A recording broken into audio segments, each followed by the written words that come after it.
南山區沙卡些嘅鼻祖。成日咧問我有冇收錢拍嘢，今日我又收錢啦，有金主爸爸。張總，我哋今日去食南山區食一間咧omakase嘅鼻祖，1300幾蚊一個位嚟啦 ，sushi 名。好中國人英文，冇鬼佬會改自己 sushi 名嘅。張總你包好長。為咗隆重其事。其實今餐飯咧好多嘢食咧，佢都冇一個特定嘅名嘅，淨係知每一道都非常精緻。個魚係有啲酒味。呢個湯有啲驚喜喎，有啲層次喎。每道餸咧都非常講究，主廚咧一路講解一路上台。都幾甜。呢個有驚喜。今日嘅魚咧全部都係熟成過嘅，食起上嚟咧油脂豐富，熟成過啲魚好食。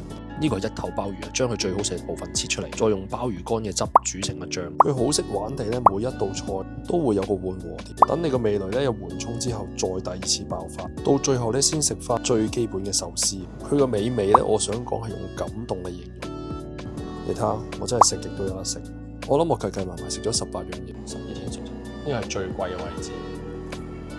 佢嗰啲吞拿魚咧係好緊。你睇下姜總圖最多。好長。主廚啊，仲驚我唔夠飽，整到個吞拿魚蓉壽司俾我食添。咁正啊！